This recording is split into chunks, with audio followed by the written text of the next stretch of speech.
The Ret Paladin in Wrath of the Lich King is a melee DPS that scales increasingly well throughout the expansion, being a highly rated DPS in ICC. You have various seals, some that are really good for cleave and some that are really good for single target, and actually your cleave damage, even as early as phase 1, is exceptionally good. When it comes to race selection for the Paladin, if you're going Horde, you can go Blood Elf, where you can get an AoE silence on a 2-minute cooldown. As a Draenei, you can get Gift of the Naru, which scales with attack power, and it's quite a strong heal over time. As well as this, you bring a 1% group-wide hit buff. Do note, this is group-wide, not raid-wide. If you go Alliance, you can get 3 expertise with maces and swords. You can also get Will to Survive, which will be extremely strong for PvP situations, and of course, you also get increased reputation. If you chose to go Dwarf, you can get 5 expertise for maces, and you can also get Stone Form. And Stone Form removes all poison, disease, and bleed effects, and increases your armor by 10% for 8 seconds. Onto your stats and stat priority. For each 1 point of strength you get, you'll get 2 attack power before talents and buffs. Agility scales incredibly well for you when it comes to crit because it takes only around 52 agility per 1% of crit. Hit-wise, you'll want 264 hit to be raid hit capped with no buffs. Expertise-wise, you'll need 26, and you'll also get 10 of this, which is quite a big amount, and this will just come from using Glyph of Vengeance. And finally, for Armor Pen, around 30 to 40% of your damage comes from physical scaling sources, so it's not a bad stat, but certainly not prioritized. So stat priority-wise, you're going to want to go for 8% hit, then it will be Expertise to 26, then in order, Strength, Crit, Agility, Haste, and finally Armor Pen. You'll see on lots of BIS lists agility items being chosen in certain slots over strength items, so let's just take a couple of seconds to talk about strength versus agility. Strength gear typically has strength, stamina, and 1 additional stat slot. However, agility gear typically has agility, less stamina, 1 additional stat slot, and attack power. This is why we don't mind using agility gear on Ret Paladins. Alongside some of the best agility to crit scaling in the game, it's simply more efficient in some slots, such as rings, bracers, cloaks, and necks, to go for the agility options over the strength options. The simple way of looking at it is strength increases the base attack, agility increases the chance of that attack doing double damage. You want to balance with strength being the primary stat. So your strength plus the agility that you're going to be getting on these slots and the crit from your secondary stats is your DPS. The more strength increases the agility value, because the more strength you've got, the more attack power you're going to have, the harder you're going to hit, the more you're going to do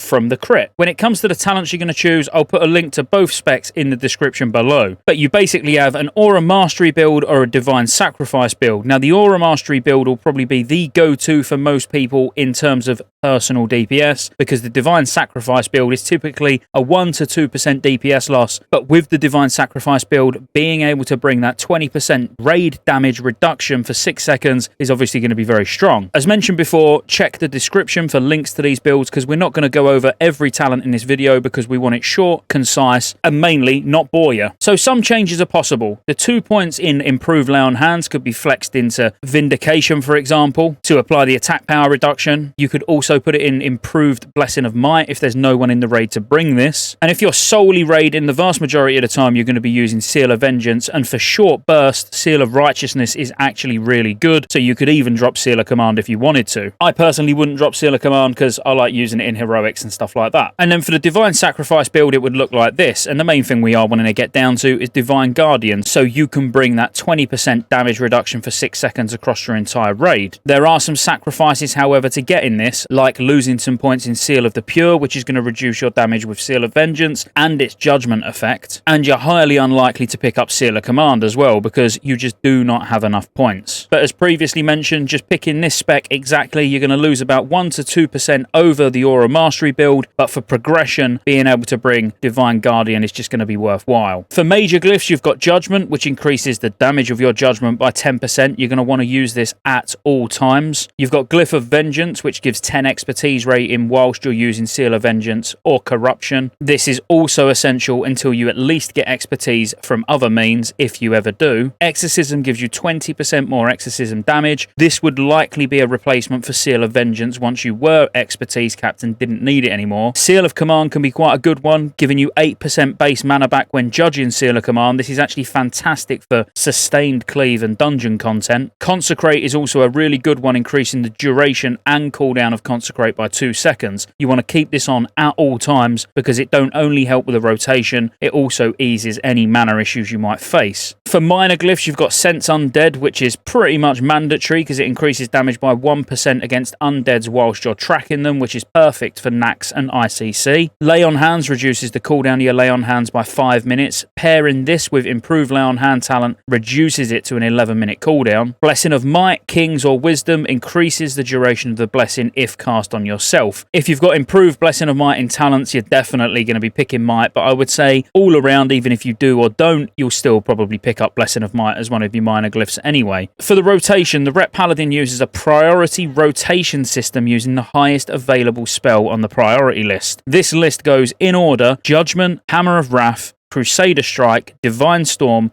Consecrate, and finally Exorcism. Judgment is our highest damage ability and needs to be kept on cooldown wherever possible. We organise with other paladins which Judgment we'll use, however the default is likely to be Judgment of Wisdom as a Ret Paladin to keep our mana healthy. So during Execute phase you would be Judging first, then Hammer of Wrath, then Crusader Strike, then Divine Storm, then Consecrate, and then Exorcism. Seal of Command becomes stronger than Seal of Vengeance in a consistent 3-target cleave, so if there is 3 or more targets, Seal of Command should definitely be used.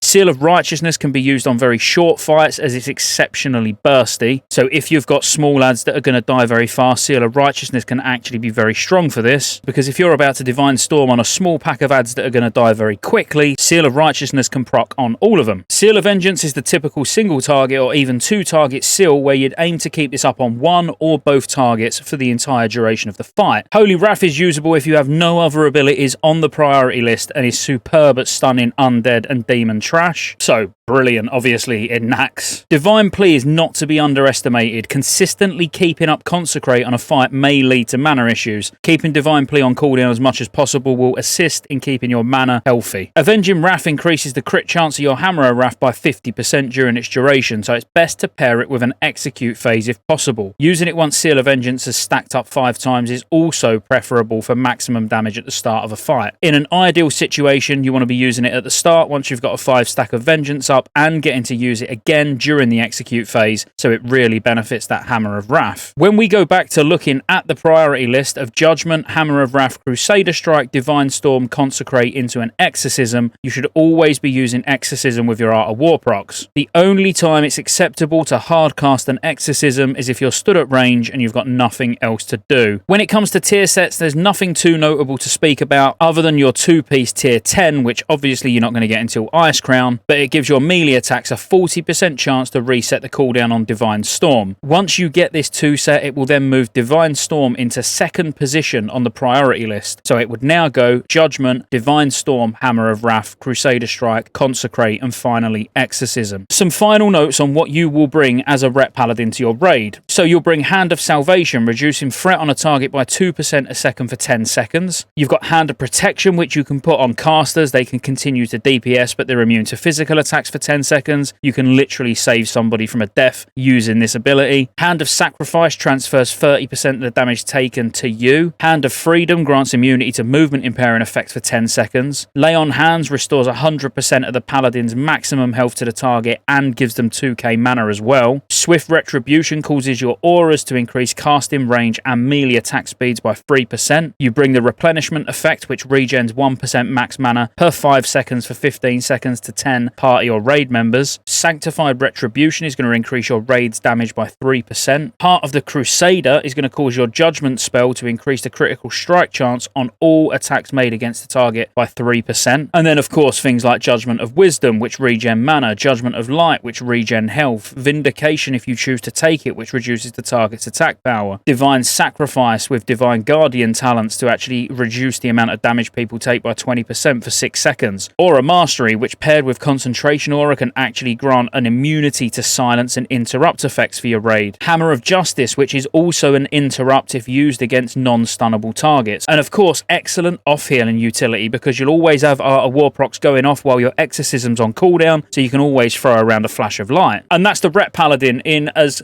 quick and concise manner as I could do. Check the description for the talent specs. Be sure to like and subscribe, and roll the outro. There's lots of ways you can support the channel to keep me here putting out World of Warcraft content and covering all future MMOs. Consider joining the channel as a member. You get access to emotes, everyone will know you're a member when you comment on future videos because you get a nice icon next to your name, and you get access to members-only videos, which I'll be putting a lot of on the channel throughout the year. Additionally, there's a Patreon link in the description as well. Thank you for watching all the way to the end, and I'll see you on the next one.